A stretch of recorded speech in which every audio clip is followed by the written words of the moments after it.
Good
evening.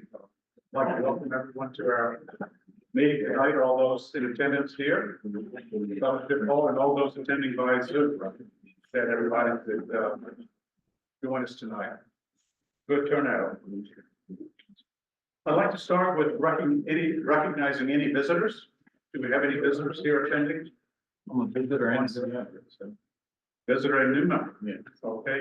Your name, sir? John Bowen. John Bowen. Nice to have you here, sir. Thank you. And we'll get to the new membership part here when it's time to get to the secretary. Any visitors on Zoom?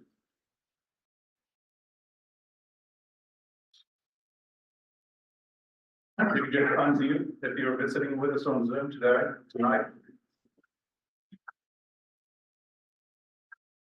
If not, we can do it there. Roll call.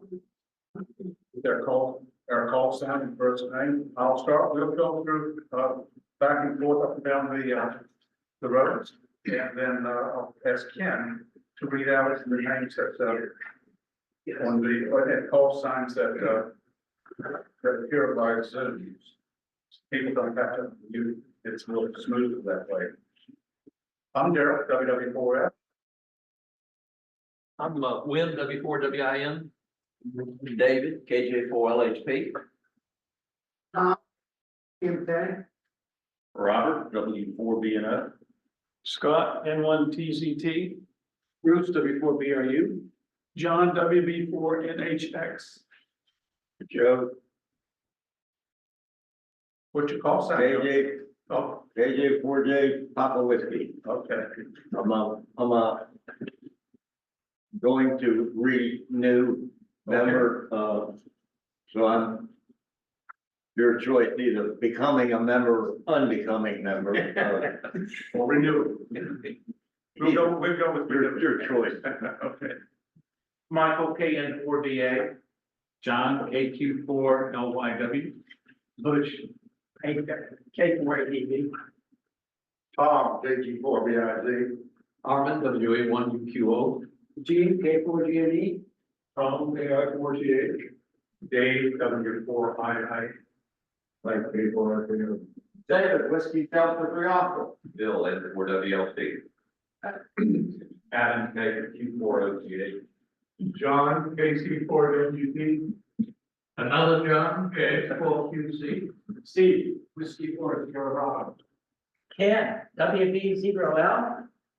And online we have Alan Swinger. I don't remember your call sign. It's not here. Hi. Yeah, it's K9 MBQ. I guess I'm your designated hitter tonight when you get around to it. All right. We have David. David, K04BEM. We have Robert Panero. Again, I don't remember your call sign, Robert. KG4ZIK. Thank you. We have Jim, W4PKR, John, W4CAK, Lauren, W4LEW. She's our vice president. We have RAC president, KN4SYE. Steve Elliott, KM4IBQ. And Warren Johnson, again, I don't know your call sign. Could you tell us? Unmute, tell us. Yeah, unmute first, or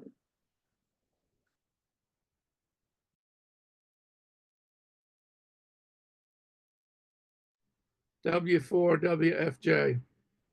Super, thank you. That's everything. Thank you. So with our newsletter, we included the minutes from our last meeting. Are there any corrections to those minutes? Do I have a motion to approve those minutes? So moved. A second? Second. All in favor? Aye.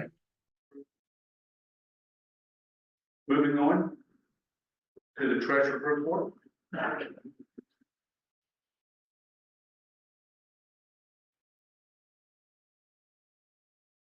Okay, sort of a good month. We started out with $17,803.80. We had 30 people who paid their dues, so that's $660. We had $140 in seminars and $462 in the FCC classes. Oops. Add another 22 to that, so $484 for the FCC classes. That totaled $1,284 that we took in for the month. We had to do a refund to somebody who paid twice, so that's $22 that went out. We had the tri-folded brochures that we gave everybody last month. That was $290.50. I had to buy a big box of envelopes, so that's $27.55. And our PayPal fee for the people that used it was $66.08. So $406.13 of expenses.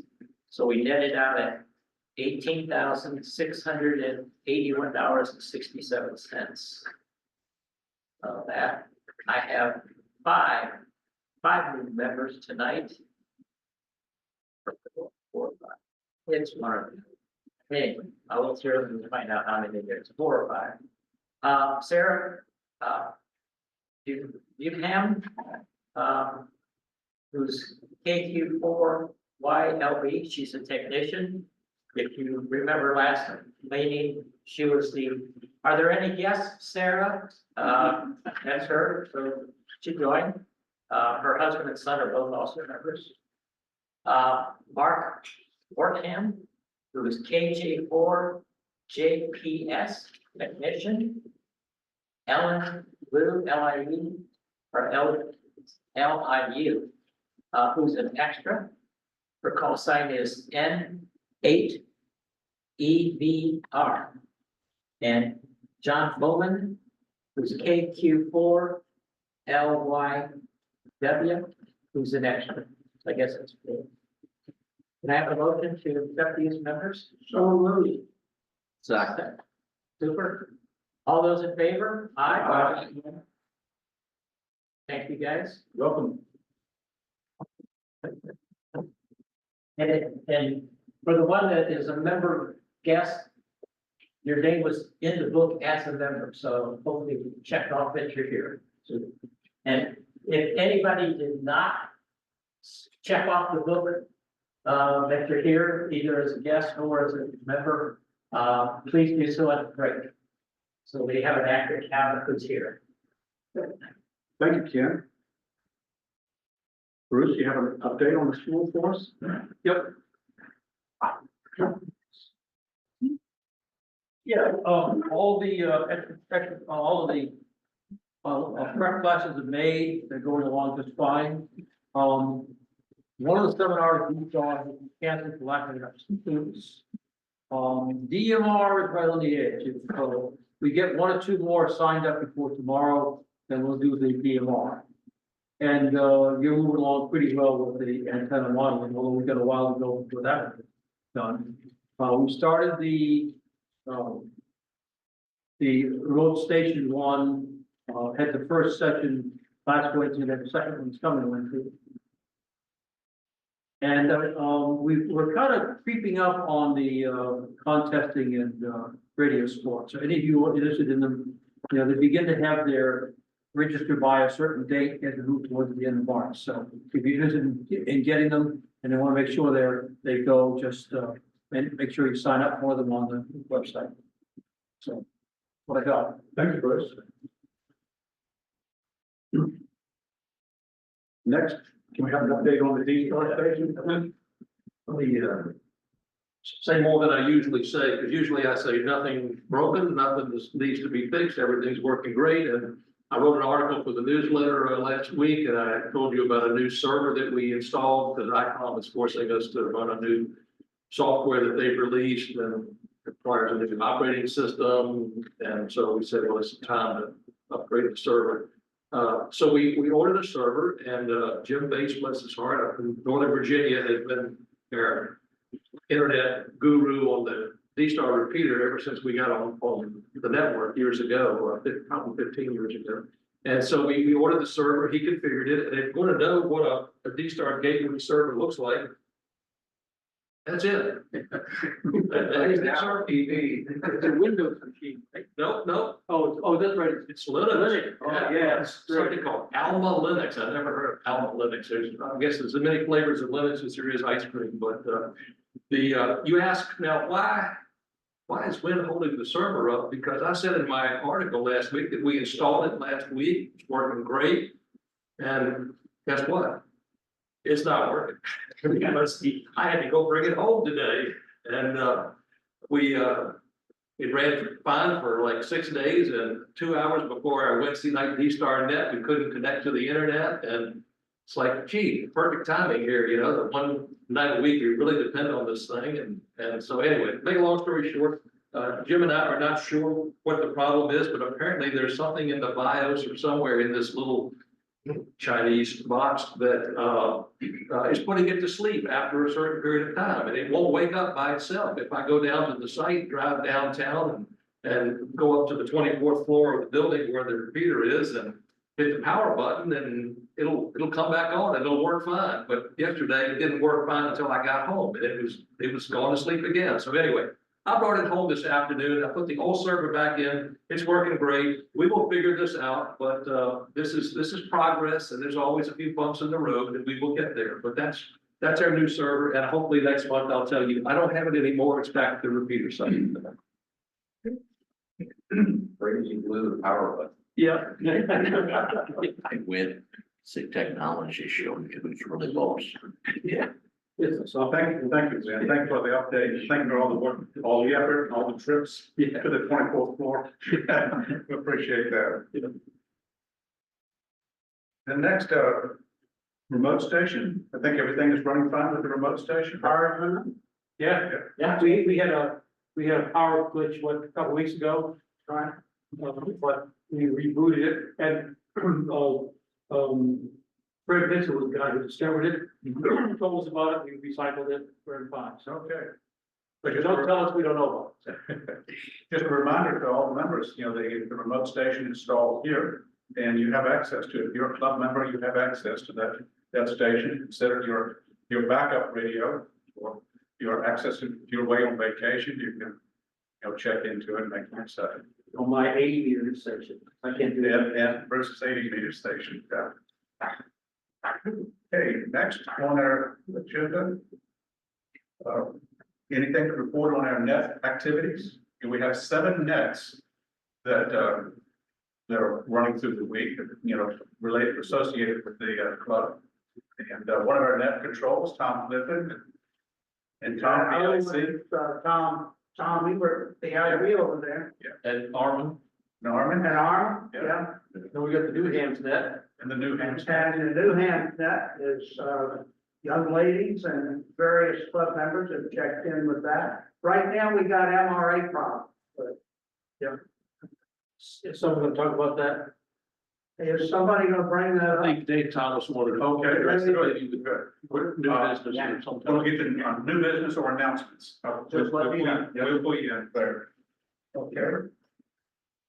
Remember that the nets are available, we got, for you to use, and for the new hams net, it would be nice if some of us older hams would check in there too, they have somebody to talk to. Give these people somebody to talk to. Yeah, Mike?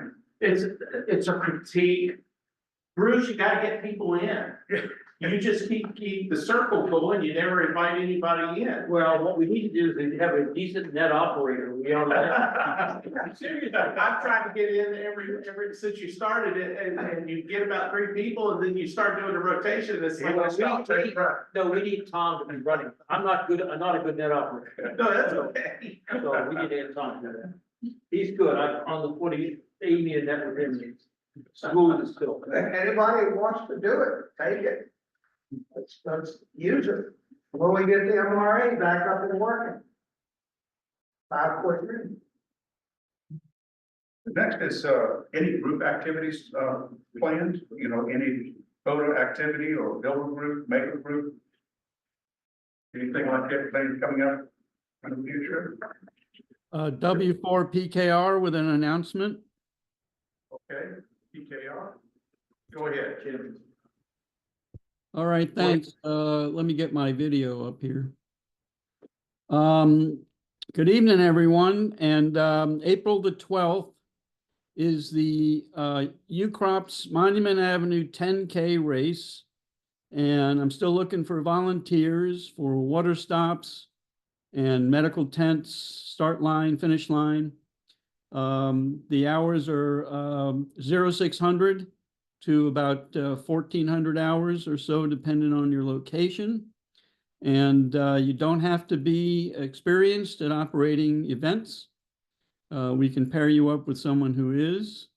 So if you're interested, and I hope you are, please register at the RATS .net, www.rats.net, and scroll down, you'll see the Monument 10K Monument Avenue race thing to click on, and you can register there. And if you have any questions, you can get a hold of me at w4pkr@rats.net. And thanks. And if you didn't write it down, go to our website. It's one of the featured contents of the RACS, UCROPS race. And all that same information is on our website also. In support of the RACS, who's gathering the people to make this thing happen. So please support them. As I say, if you didn't write it down, don't remember it, you can always go to our website and see it there. Thanks, Ken. You're welcome, and thank you for letting us know. And as I say, I sent you the email saying, anything else you want me to add to it? And you said, yeah, put my call sign on it. So, you got it, so. Jim, do you think, we have some dams that recently have acquired their license in the newer dams. Do you think some of the newer dams would also be able to fit in through that event? Yes, I have a program, I call it the Apprentice Program. And we have the okay from the race organizers to add a new person, and I almost always do it at a water stop, and I pair them up with someone who's experienced. And in the next week or so, I'll be sending out a primer, a very basic primer on how to operate at events. And I hope to do a Zoom meeting prior to the race just to go over everything with everyone. So even if you aren't experienced, or if you know someone who's a new ham, who's not here tonight, who might be interested, they will be paired up with someone who is experienced. Great, we'll look out for that information, we'll share that, and we have a group working with, been more intentional about getting some of the newer hams, on air and help them with that, so we'll share that with them and encourage them to come out and support you guys. Thank you. Blackmail. Oh, blackmail. Okay, thank you, Jim. Thank you. Let's see. Any other, local club announcements? See, I had a couple here. Let's see, there's the Old Virginia Hams Amateur Radio Club, is the, ham radio tailgate party. This is at, Manassas on, Saturday, June 7th. At 7 a.m. to 1 p.m. Virginia Old Ham Club, June 7th. The Central Virginia 6-meter route tailgate, that's going to be on April 12th. And that'll be at the Hatcher Memorial Baptist Church at 2300 Dunbar Road in Henrico. At 8 o'clock, 8 noon. And then Jim's Monument 10K race.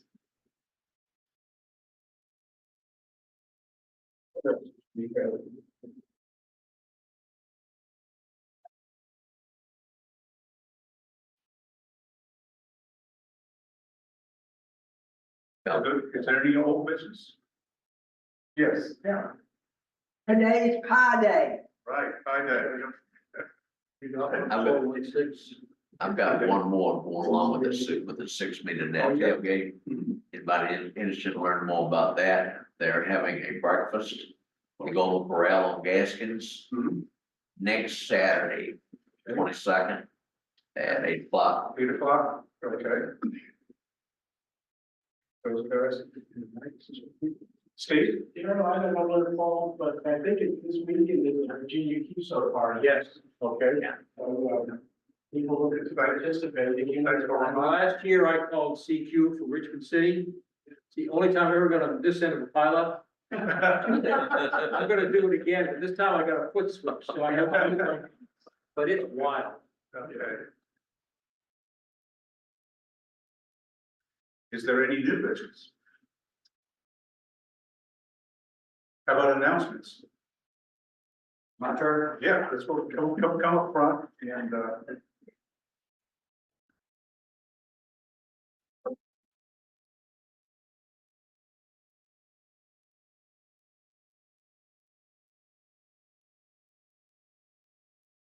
Good evening, everybody. Thank you for coming.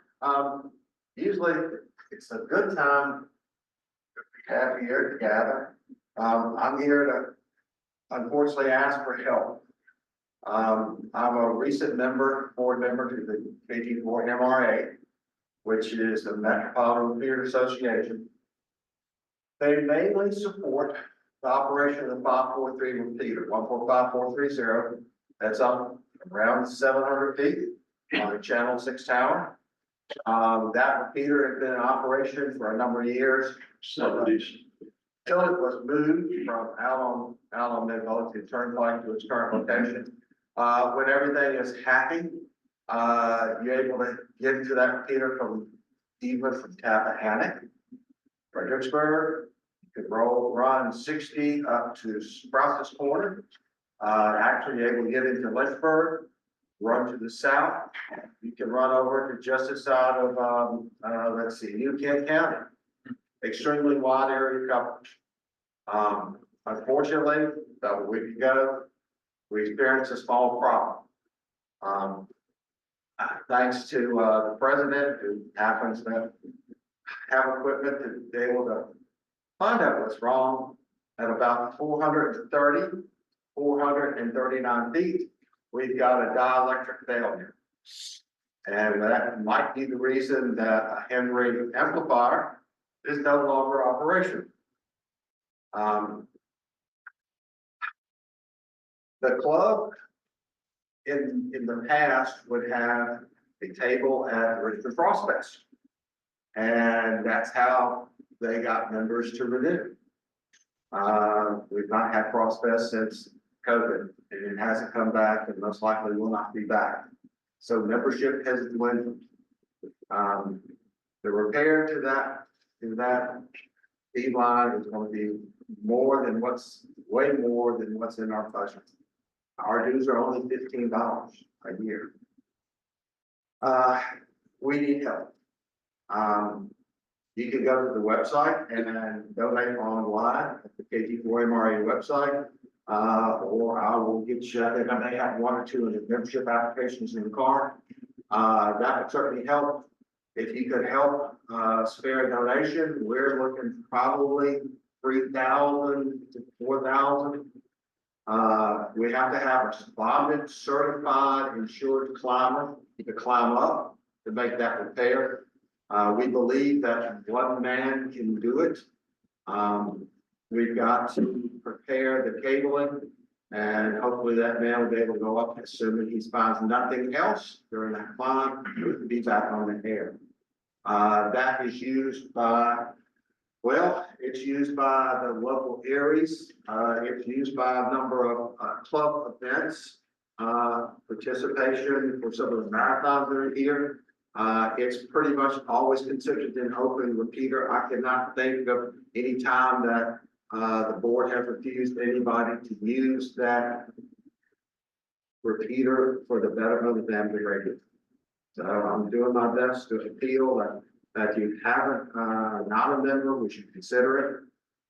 If you could help on the repair, there is a chance that they may want to turn it off until we can get it repaired. I'm afraid if that does that, people won't come back. They'll put another repeater in. And I'm sure you're all well aware that the other long-standing repeater, 14688, is also in a situation, so their power's been turned down. So one of the largest area, 543, is now limping along. But if you could help, we certainly would appreciate it. Yes, sir. We ought to mention that the MRA also maintains a 220 repeater. What's 220? Yes, located also is the 224.420. That is we helped look after it.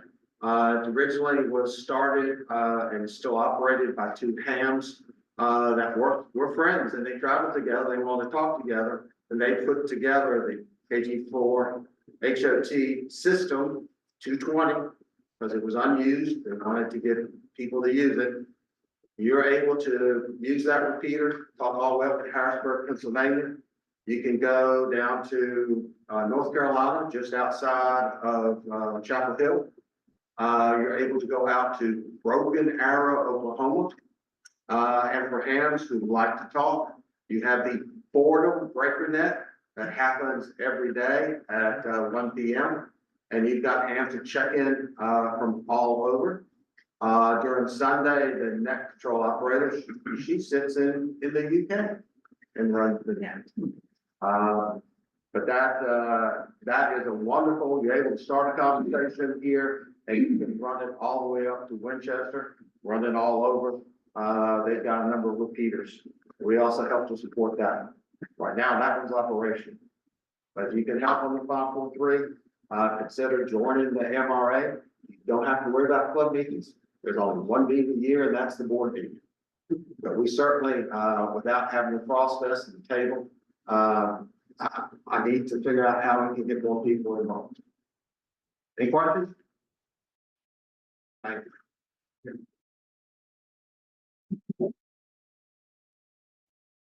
Any other announcements? We saw, I guess you saw the latest announcement. The FCC was directed to look for ways to reduce costs and reduce regulation. That always would, you have to think that might put us at risk. So keep an eye out for that. Think about getting in touch with your representatives and let them know that, I'd expect ARL to have something to say. look for the ARL. We only exist for regulation. If we had to pay for it, we couldn't now pay the stockbrokers, so. And ARL has, if you go to the website, they have a relief fund that they're trying to get some money so that they can do a better job of talking to Congress. Yeah, it could be a tough fight. Any other announcements? Do I have a motion to conclude the business portion of the meeting? So All in favor? Aye. Thank you. Let's have a 5-minute intermission.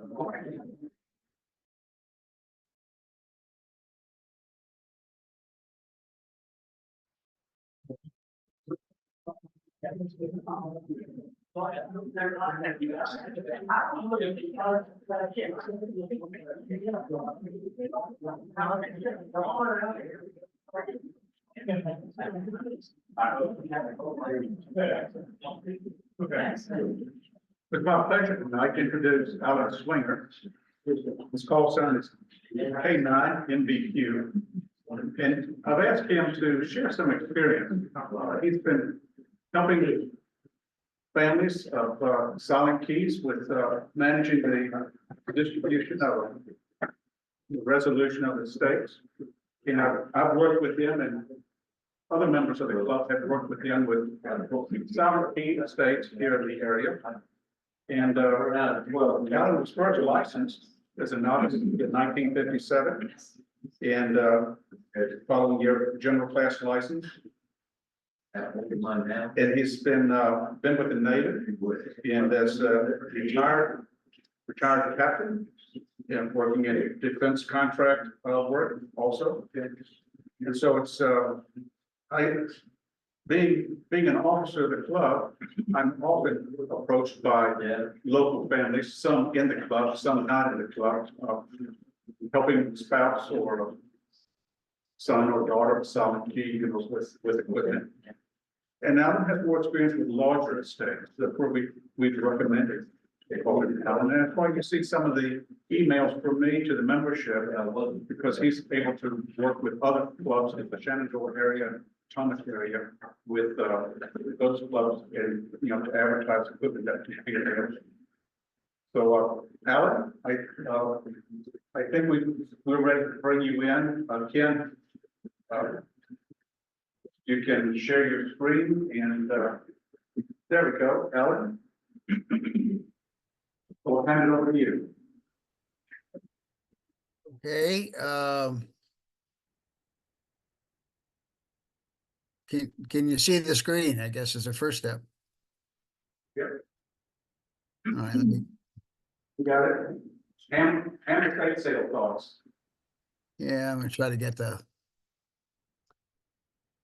All right, well, while I'm trying to get the slideshow thing up here, interesting to note, thanks for inviting me, number one. Can you all hear me? Yes, yeah. Okay, you can hear me and you can see it, good. Yeah, it's a pleasure. Yeah, as you said, I've done an awful lot of these SK Ham estates over the last few years.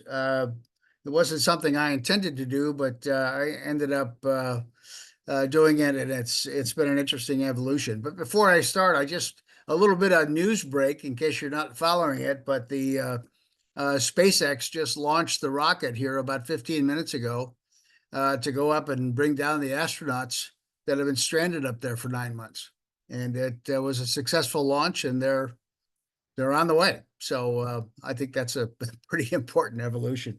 And also, of course, this weekend we have the Virginia QSO party. For those, I plan to be there. So, you know, feel free to give me a call if you want.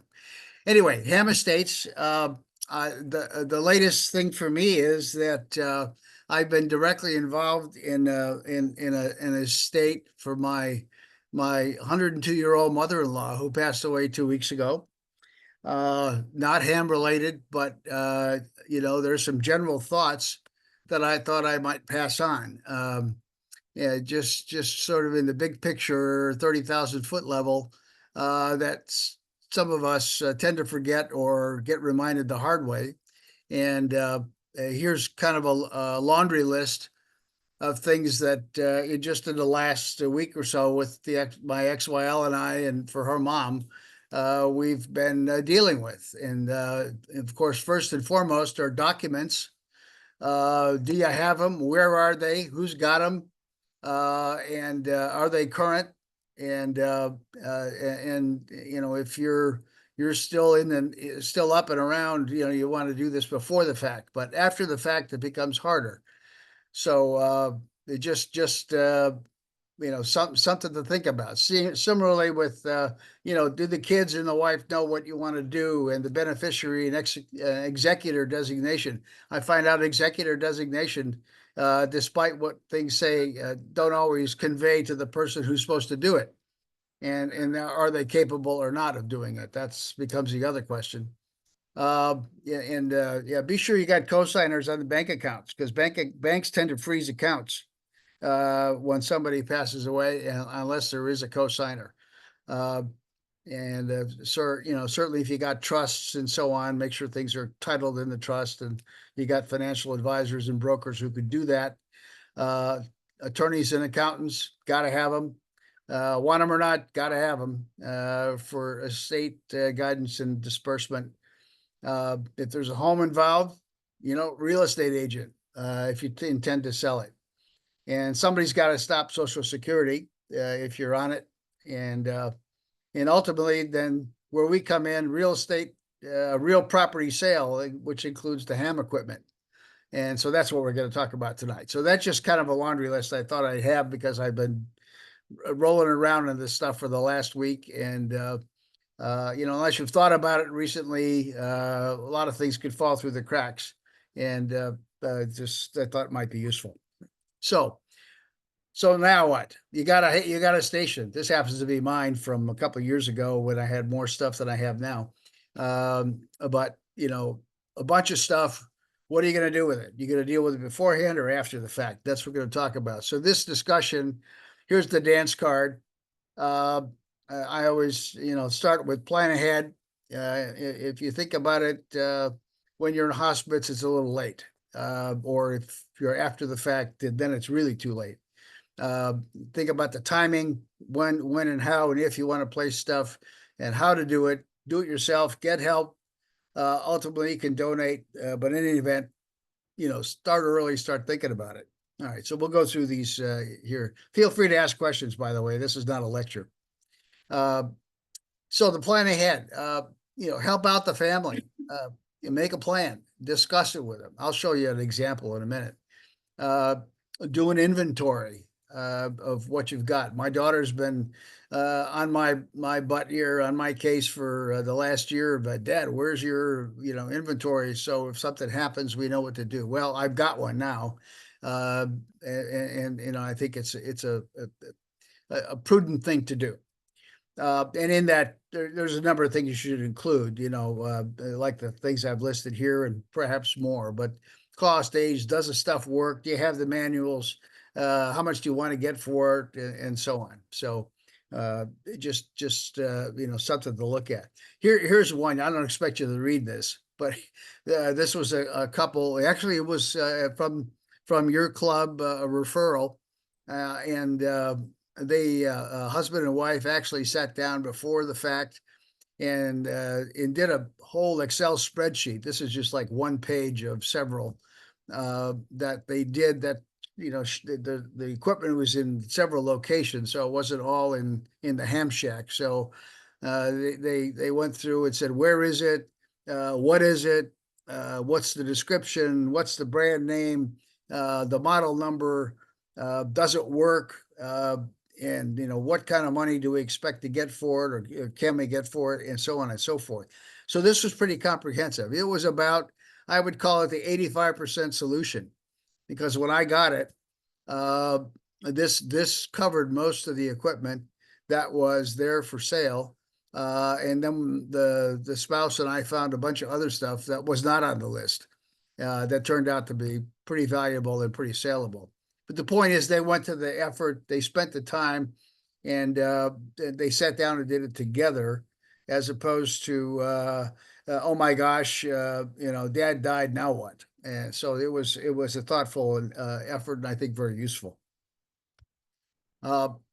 Timing is, of course, a question about when do you want to sell this stuff? You want to lighten the load before something happens, while you're still here, still operating, still could enjoy the equipment. start to, to shed items that you don't need.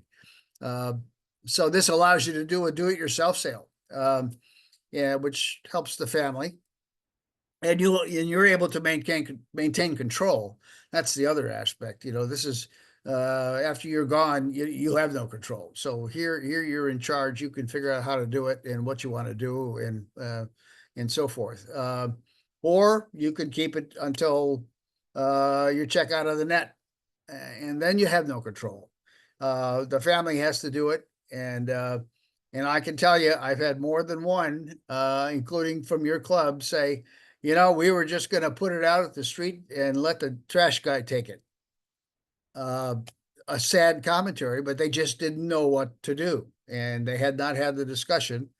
And I said, well, let's try not to do that, and make some money on the deal, so you at least recoup some of the investment. And so that's what we did. But they need help doing that. The families are often just clueless in how to go about it. Let's see here. Comment. Go ahead. Yeah, I just wanted to say that one of the issues you run into, because I've had to do this with my parents and my wife, is that they won't talk to you about it. This was a ham operator parent. Is that what you said? Well, no, I'm just talking about in general, if you try to bring up discussions about what would you want to do with your stuff in general, right? Whether it's ham equipment or it's quilting equipment or whatever. If they're not willing to talk about it, it's almost impossible to have that discussion. No, I know. I understand what you mean. I went through that with my mother, who passed at 97, and it took a number of years to convince her to have the discussion. One, we couldn't blast her out of the house that we all grew up in, because she wanted to stay there forever. So retirement homes were out of the question. Didn't want to discuss it until the health started to degrade. And then we were able to get outside help, which she then suddenly decided she liked. And then we had the discussion and put the trust together and put the wills together and so on. And fortunately, that was all in the nick of time. But I understand your point. There is resistance, whether it's ham gear or the whole estate. You have those who are, at least in my case, my parents were depression mentality, kept it all a secret, didn't want to talk about it. And, thought everybody wanted to steal from them. But yeah, it's a tough problem. And there's no simple solution. It's just something you have to work at. So, good point. Anyway, how to liquidate? Well, I sort of alluded to this. Do it yourself, get help, or both. Frequently you can sell it yourself, of course, or with family help, or your local club. If your club has a group that deals with SK estates, we have two clubs here that I belong to, and both of them have had various degrees of success with guys helping to sell estates on behalf of the families. And but not always the case, and they don't always know what they're doing. And it's sometimes an as-is sale, and you don't get the best price for the equipment, or get help, whether it's amateur or professional. But in any event, you got to start early. We'll talk about some of these options here. Do it yourself. Well, there's the old garage sale thing, but if you do that, you need to put out the word. I mean, the local guys that go to garage sales aren't looking for ham equipment. So you need to go for the local clubs that are within driving range, get emails out, do it on a weekend. You want to be able to demonstrate the equipment if you can. I'll talk about this more later, but if you're planning to do it yourself, or even with the family afterward, don't disconnect the equipment. Everybody likes to put things in little stacks and think that it really helps out. It doesn't. You want to be able to show the equipment works if you can. Hamfest. Well, there are fewer and fewer these days. I think I heard you guys mention one for you, and we got one up here in Albemarle County we're going to do in April. but, and of course, there's Berryville, which is the big one that happens every year in the fall. And there are probably others. I mean, your Frost Fest went away. And we tried one up here last April, 2 years, the last 2 years, and now we're just going to a garage, to a parking lot thing, because it's hard to do, takes a lot of work. But they're there, and that's a good opportunity to sell equipment. The ham sites, I use them all the time. You got to check the rules, but here's 4 or 5 or so. QRZ.com is a good one. You could put multiple photos on there. There's no fee. Got to check the rules. You have to actually, I'll show you a photo in a minute. You have to actually put a handwritten sign on the lead photograph that shows your name, your call sign, and the date. EHAM works, single photo, no fee. QTH.com, really good site to sell. Again, only a single photo. They like a donation, that's not a bad thing. Then there are the band groups, the groups IO, if you're not familiar with that. But, Drake, Heathkit, Collins Collectors, and Collins Collectors Association is a total separate one. If you have Collins gear, that's a great place to sell Collins equipment. Multiple photos, no fees usually, and it's all on the internet, and you get your feedback that way. And then, of course, there's always eBay. They'll take all the photos you want to send them. eBay's expensive. You're going to pay 13% fee, and if you use their promos, which are that's an additional fee where they'll advertise separately in addition to just your site. But it works, and you adjust the price accordingly, as I always say. But you need good ads with photos if you plan to do it yourself. And let's see, here we go. Yeah, all right. So pros and cons. I'll get the photos in a minute. Do it yourself, of course. No middlemen. There's the minimum cost based on the sites or however you do it, and you got control. You could decide when to do it, where to do it, how to do it, and who you're going to let in the house. The cons, it's a lot of work. Marketing, sales, you're going to do the packing and shipping. I have a FedEx account. I know everybody at FedEx by name at the local store because I've been there so often. But you also, if you're going to invite people to your home to look at equipment, if it's not the garage sale type thing and you want to demonstrate, you're going to get people you don't know. Good, not necessarily a bad thing, just something to be aware of. And I always caution widows, especially if their husband, or usually it's a husband that's gone, and if they have things that they want to sell, don't be home alone when you do this sort of thing. There's also the scammer risk. I've had lots of attempts with scammers, and I can tell you, if somebody says, "Hey, I'm going to send you a cashier's check and I'm going to include extra money for my shipping guy to come pick it up," it's a scam. You just say thanks, but no thanks. I don't do it that way. Those are scams. That's just one example. If you do it yourself, you better have a payment method. If you can take a check, always, make sure it clears before you ship anything. But PayPal or Venmo or something like that, I do that all the time, and it works fine. Anyway, high workload, max payoff. It's just about how much work you want to do and when you want to do it. This is a sample ad, fairly detailed. This was a piece of Collins equipment I sold a few years ago for somebody. Just an example of what kind of detail you would put in an ad, and to ensure and to include. This would be the ad plus photos, or you say photos available on request, as they said here. Got to have your contact information. What's the price? What's the shipping cost? Always try to make the buyer pay the shipping. Or if it's local pickup, whatever, and your contact information. Now, some of the sites like QTH.com and EHAM do not allow you to put your email or phone number on there. You include it when you sign up with them. They have that. They get an ad. They contact you and allow you to contact the other guy. So you're not hanging out there with your email address and your phone number. Here's a couple of photos. I usually do, and this is the one, you can't probably read this, but the paper sheet hanging under this TX4 Drake piece of equipment has my name, call sign, and the date that I listed it. This was for QRZ.com in particular, but not a bad thing for others as well. So here's a front picture. I do it. This was a top, a backside.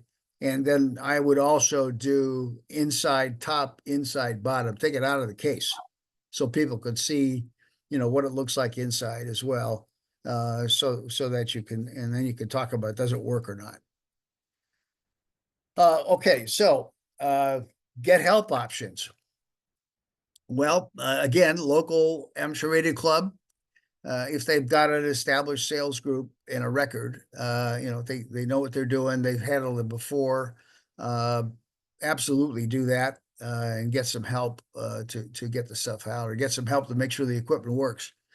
Or you do a reputable or proven independent person. I just might put my own email address on here. Not that I'm looking for work, and this is not a solicitation, but just as an example of a person who does this. And then you have the auction houses. Now these two guys, Schulman and Hempstate, are both in QST, and they advertise. And I've talked to Schulman. He's in Missouri, they, like me, take things on consignment only. Don't buy outright. They always sell based on consignment. Fees vary, as it shows here. I mean, can be up to 50%. Plus repair costs and shipping if you're unsuccessful in getting the buyer to pay shipping. But Schulman, for example, and Ham Estate, you have to get the equipment to them. So they'll pick it up, but you'll pay for it, or you could ship it to them and then you pay for it either way. And of course, if things don't sell, they'll ship it back to you again, and you'll pay that freight. But they're pretty successful. If you haven't ever looked at these auction sites, it's worth a look. You get a good idea of what used equipment's selling for, and they're both reputable outfits. Other info on this approach.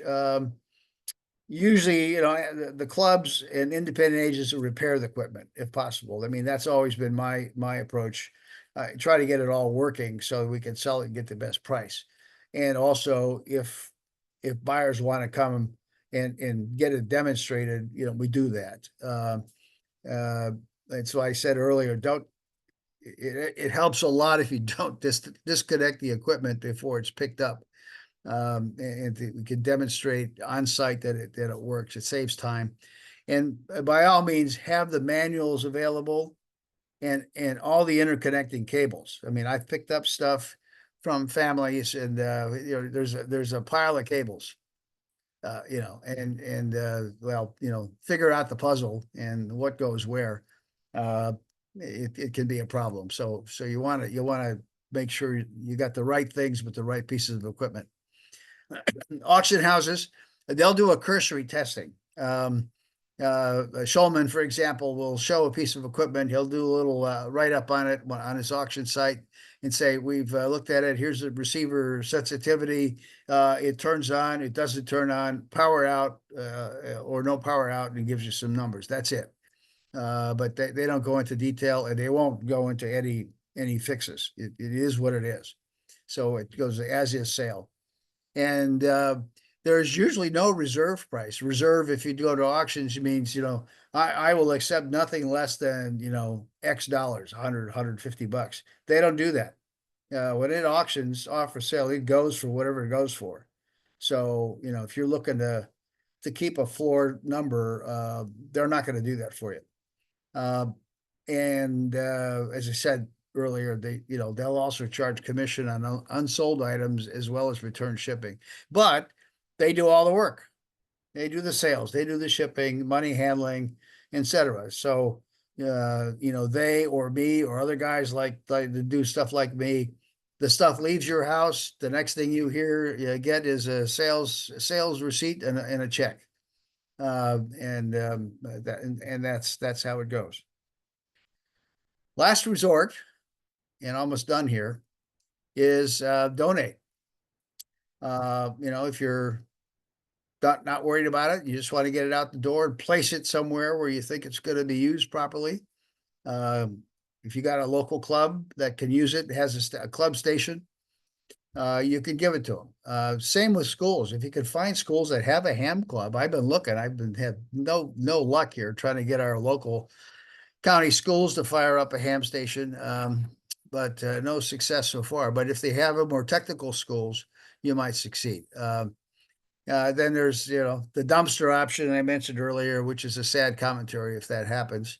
But in any event, the donation, of course, there's always the tax write-off that you can get from that, or at least the family can get from that. So here's the summary. Plan ahead, do a plan. I would highly recommend, don't wait till after the fact. And decide when and how you want to sell or place the station, and how you want to do it, and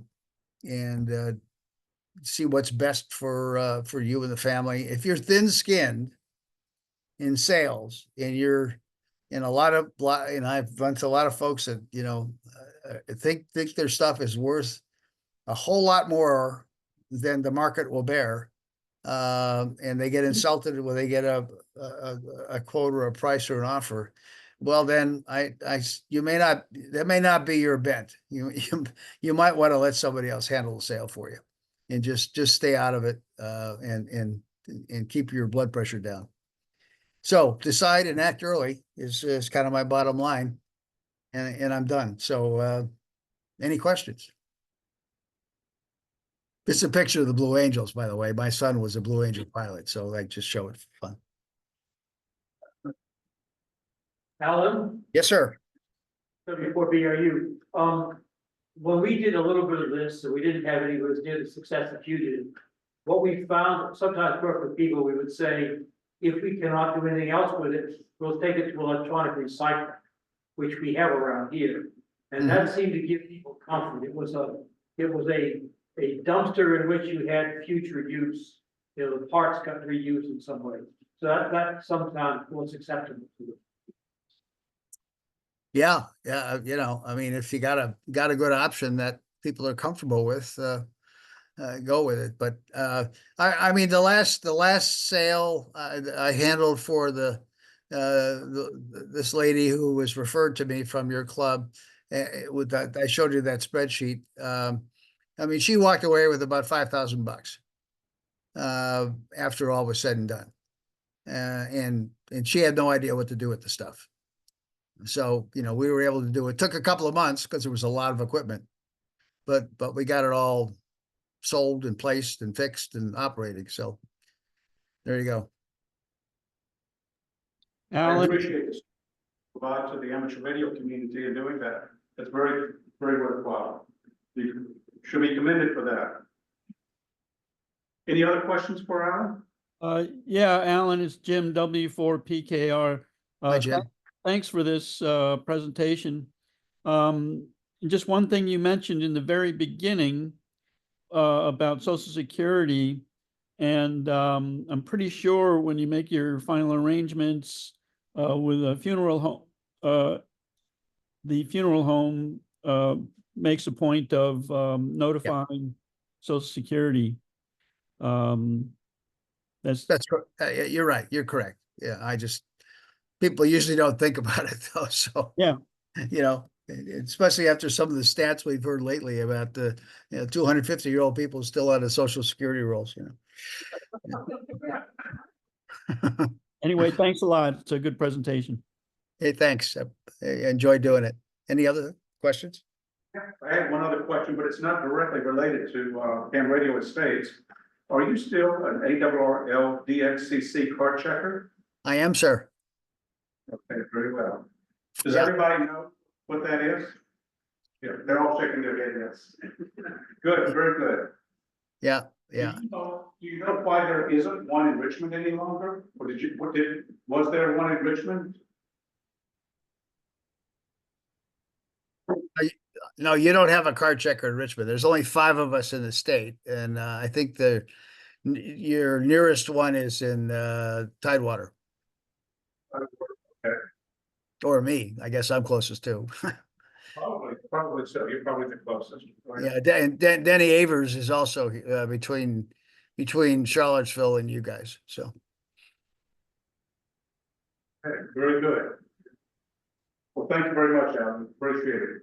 okay, I hope that's helpful. Good to see you all. Good DX. See you in the VAQP.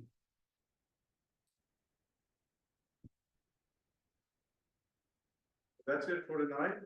That's it. Any other comments? Anything else? Thank you very much for your participation. Thank you. Thank you. Thanks.